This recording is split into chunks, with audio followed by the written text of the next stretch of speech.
मित्रांनो, आजचा हा व्हिडिओ इतका महत्त्वाचा आहे आणि तो प्रत्येक व्यक्तीसाठी आहे।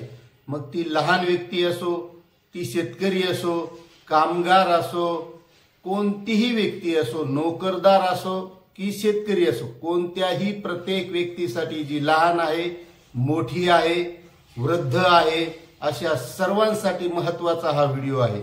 आणि मित्रांनो, आपण या व्हिडिओमध्ये 1 डझन जे कार्ड आहेत, म्हणजे प्रत्येक शासकीय योजना, मग ती केंद्र सरकारची असो, राज्य सरकारची असो, कोणत्याही प्रकारची योजना असो, ती आरोग्यासंबंधित असेल, शैक्षणिक असेल, रोजगाराची असेल, नोकरी संदर्भातील असेल, अशा प्रत्येक योजनेसाठी आपल्याला 1 डझन कार्ड लागतात। म्हणजेच 12 कार्ड असे हे शासनाने निर्गमित केलेले आहेत आणि हे कार्ड प्रत्येक व्यक्तीकडे असणं गरजेचं आहे। आता यामध्ये कोणकोणते कार्ड आहेत, त्या कार्ड संबंधित सर्व माहिती आपण बघणार आहोत आणि हे प्रत्येक व्यक्तीकडे असले पाहिजे। त्याला ते गरजेचे जे कार्ड आहेत त्या व्यक्तीकडे ते असणंही गरजेचं आहे। मग त्यासाठी केंद्र सरकारची योजना असो का राज्य सरकारची योजना असो, जर त्या योजनेसाठी आपल्याला पात्र व्हायचं असेल तर आपल्याकडे हे कार्ड असणं आवश्यक आहे। मग ते आरोग्य संबंधी असेल, शैक्षणिक, कोणतीही प्रत्येक गोष्टीसाठी तर आपण सर्व कार्डची माहिती आजच्या व्हिडिओमधून घेणार आहोत। तत्पूर्वी मित्रांनो, मी रामेश्वर नवटके आपलं वेणुगंगा टेक या YouTube चॅनलमध्ये स्वागत करत आहे।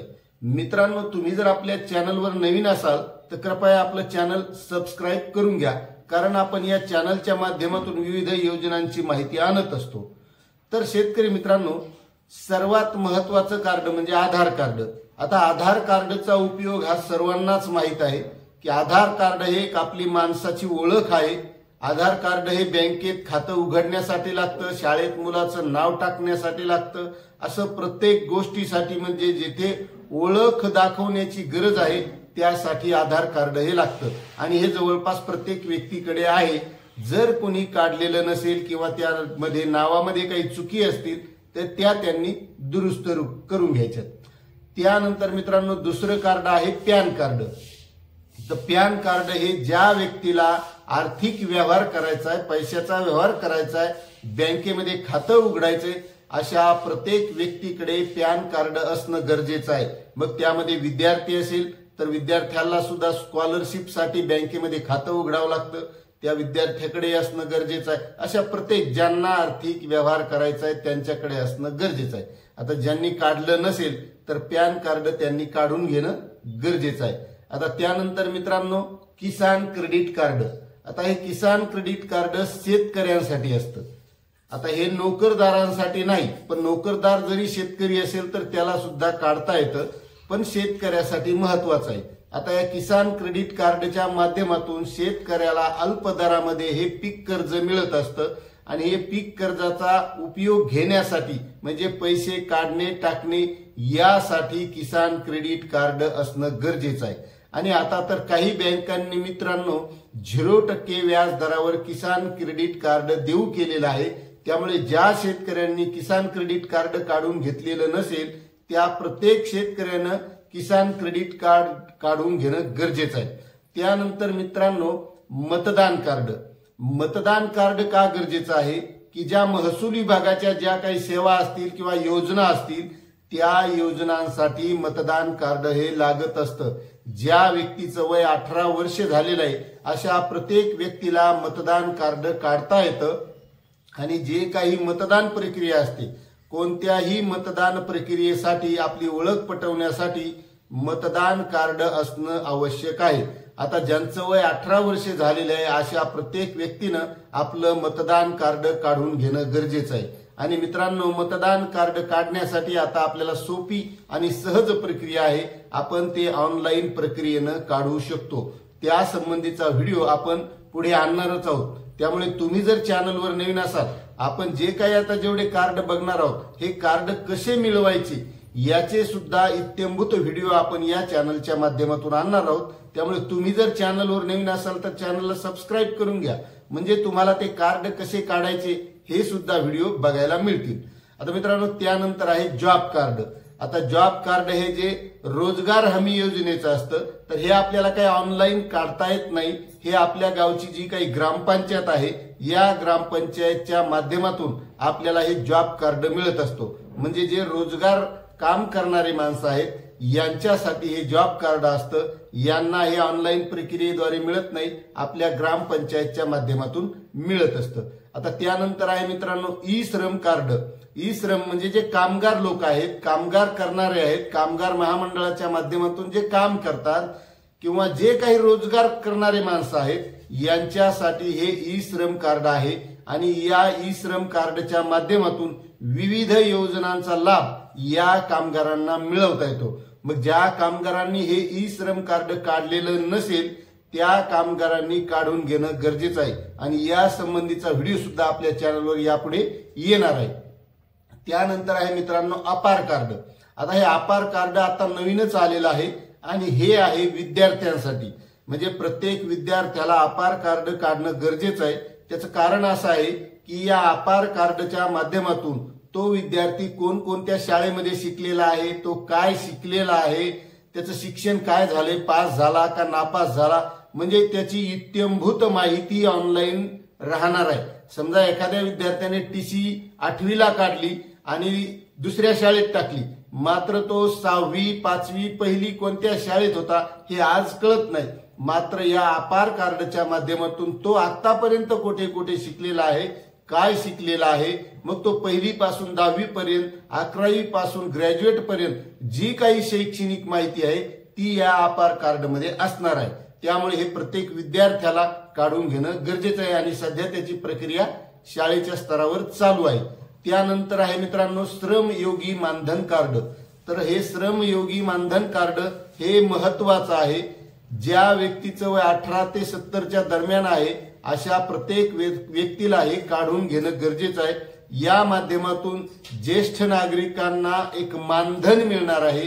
पंतप्रधान नरेंद्र मोदी यांनी ही योजना केली की कारण आपण ज्यावेळेस तरुण असतो अशा वेळेस आपण हे कार्ड काढून घ्यायचं.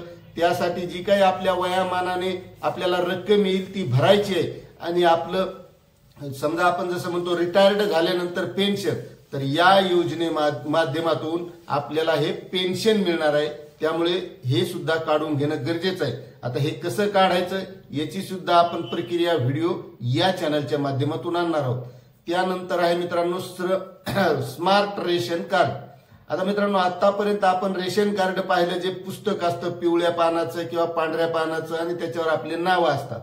पण आता स्मार्ट रेशन कार्ड आलेलं आहे आणि हे स्मार्ट रेशन कार्ड आपण आपल्या मोबाईलच्या माध्यमातून सुद्धा डाउनलोड करून घेऊ शकतो. त्यासाठी आपल्याकडे आपला जो काही रेशन कार्डचा ऑनलाईन नंबर आहे तो असणं गरजेचं आहे. आपण मोबाईलवर मेरा रेशन ऍप हे डाउनलोड करून या माध्यमातून हे आपल्यासाठी डाउनलोड करून घेऊ शकतो स्मार्ट रेशन कार्ड. त्या संबंधीचा सुद्धा व्हिडिओ आपण या चॅनलच्या माध्यमातून आणणार आहोत. त्यानंतर आहे मित्रांनो फार्मर आयडी कार्ड. आता शेतकऱ्यांना बऱ्याचशा योजना असतात. मग त्या महाडीबीटीच्या योजना असतील, पोकराच्या योजना असतील किंवा पीक कर्ज घेणं असेल, पीक विमा भरणं असेल, अशा ज्या काही विविध योजना असतात या योजनांसाठी शेतकऱ्यांना वेगवेगळी कागदपत्र गोळा करावं लागतात. पीक कर्ज घ्यायचं म्हणलं तर विविध बँकांचे नो ड्यूज जमा करावे लागतात. मग त्यासाठी हे फार्मर कार्ड उपयोगी पडणार आहे. ज्या शेतकऱ्यांनी फार्मर आयडी कार्ड काढलंय त्या शेतकऱ्याला हे एवढे मोठे कागद गोळा करत बसण्याची गरज पडणार नाही. कारण या फार्मर आयडी मध्ये त्या शेतकऱ्यांची इत्यंभूत माहिती असणार आहे. मग 7/12 असेल, होल्डिंग असेल, बँक पासबुक असेल किंवा त्याचं आधार कार्ड असेल, पॅन कार्ड असेल, अशी त्या शेतकऱ्याची सविस्तर माहिती, त्याचं पीक कोणतं आहे शेतामध्ये, त्यानं पीक कोणतं घेतलेलं आहे, पीक कर्ज कोणतं घेतलेलं आहे, कोणतं घ्यायचंय, यासाठी हा फार्मर आयडी महत्वाचा आहे. त्यामुळे प्रत्येक शेतकऱ्याने हा फार्मर आयडी तयार करून घ्यायचा आहे. फार्मर आयडी कसा ऑनलाईन करायचा, कसा काढायचा या संबंधीचा व्हिडिओ सुद्धा आपल्या चॅनलवर येणार आहे. आता मित्रांनो त्यानंतर आहे आयुष्यमान भारत कार्ड. आता हे सर्वात महत्वाचं कार्ड आहे.